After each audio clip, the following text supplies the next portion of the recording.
I think it's, generally speaking, they're going to pursue you. My assumption is that what I'm doing is viewed as negative. My assumption is that if I'm doing something, the assumption is it's viewed as negative.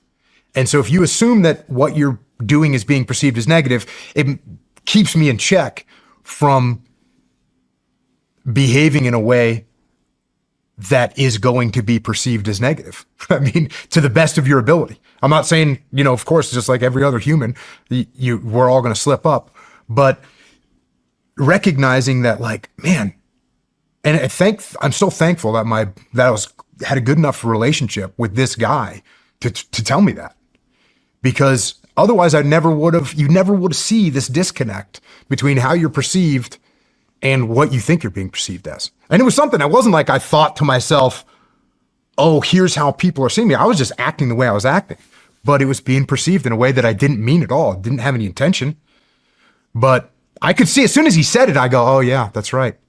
That's right. You need to look at yourself. You need to detach from, the sadness and go, oh yeah, what does it look like? What does it feel like? Never mind what it looks like, because their perceptions are not wrong. Like I said, their perceptions are right.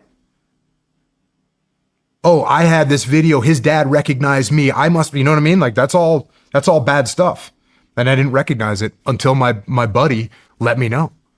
And I was very, very grateful. And it definitely made me recognize that, yeah, people's perception of you is not what you think it is. And that's, if you're not careful, you can really get yourself a bad reputation. Mm-hmm. And obviously, as you know, reputation in the SEAL teams is everything. Your reputation in the SEAL team is everything.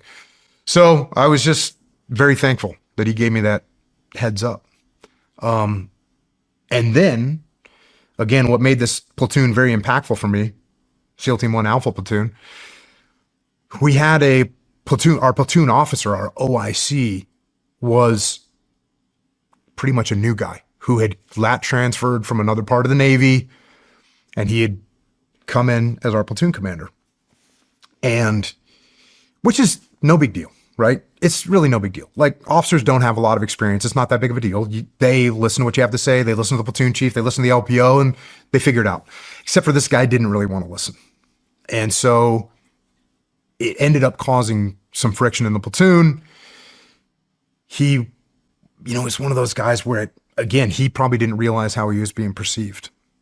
And he was being perceived as arrogant, being perceived as conceited, being perceived as not listening to the rest of the platoon, including the platoon chief, including the platoon LPO. And he was dictating, like, this is how we're going to do this, and this is the way it needs to be, and just wasn't listening. So it's problematic, but, what are you going to do? Carry on. Well, then we were at desert warfare training, and he presented some plan to us, and it was a bad plan. And the LPO had had enough of it and was like, sir, this plan is stupid. And, since the guy had a big ego, they got in each other's faces, and then the OIC takes a swing at the LPO. Wow. And we split them up. Yeah, which again, we've seen plenty of inter-platoon fights. I mean, it's a thing. It's almost like its own sport, right? But when there's this much tension and negativity, it's a problem. And so we got done with that, and we go back, and we kind of had like a platoon meeting without the platoon commander, and we told the platoon chief, like, we don't want to work with this guy. Platoon chief brings it up the chain of command, and we request captain's mast, like, not official, but we request to go talk to the CO. So we go to the CO's office, and the CO lines us up, from the chief on down, and he goes down the line like, what's the problem? What's the problem? What's the problem? And we're all saying the same stuff. This guy's arrogant. He doesn't listen to us. It's his way or the highway. And we get done, and the CO says, you know what this sounds like to me? This sounds like a mutiny. We don't have mutinies in the Navy, and we're not going to have a mutiny at my SEAL team. Guys, go figure this out.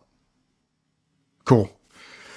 We walk out of the office, and the CO was a good guy who started to pull the thread, once we left his office, and talked to the training cadre and figured more about the guy's reputation and talked to the guy himself. And he realized like 2 or 3 days later, he fired him.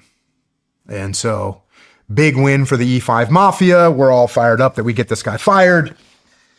And we proceed. And now we get our new assignment for our new platoon commander. We find out who our new platoon commander is going to be. And our new platoon commander is a legendary SEAL who I had never met him, but I had heard his name. Everybody kind of heard his name. He had been a prior enlisted senior chief. So he went up all the way to senior chief. He was at UDT. Wow. He was a plank owner at Dam Neck. He was at SDV. He was at a boat team. He was at Team 1. He had done everything in his career. Everything you could possibly fucking want in a leader. He had combat experience from Grenada. So everything that you could want as a leader, he comes in. And I'm thinking, everyone's like fired up. And I go, hold on a second, guys. This is happening for a reason.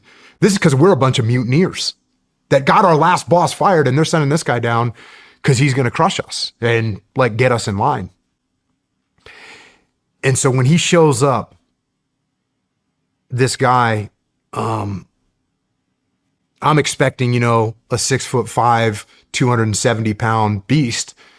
And this guy shows up and he's like 5'8" and maybe 150 pounds.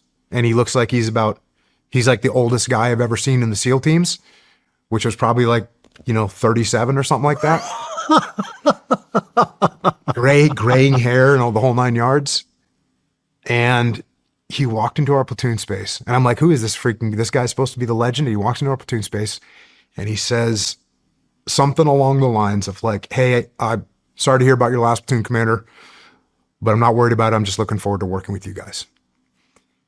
And right there, like the fact that he didn't come in and say, I'm taking over, I'm in charge, there's a new sheriff in town. He said, I'm looking forward to working with you guys. And I realized, oh, this guy is different. And then that afternoon, he's taking out the garbage, sweeping up the platoon space. He's taking out the garbage. I'm like, whoa, that's not just a new guy's job. That's like a new guy that's in trouble's job. And then a couple days later, we had our first training mission, and he put me and my running mate in charge of the mission, which was awesome and crazy. Like from, hey, here's the mission. You guys figure out how you want to do it. And he just put that responsibility and gave us ownership. And so that guy, when I was watching him and as I went through that platoon, he was just awesome. And he made our lives awesome. And, when your SEAL platoon is your life and your SEAL platoon is your religion, and you have a guy like that take over, and the contrast between the guy that was arrogant and didn't listen to us and held on to all the power himself, I learned so much from seeing that contrast between these two guys.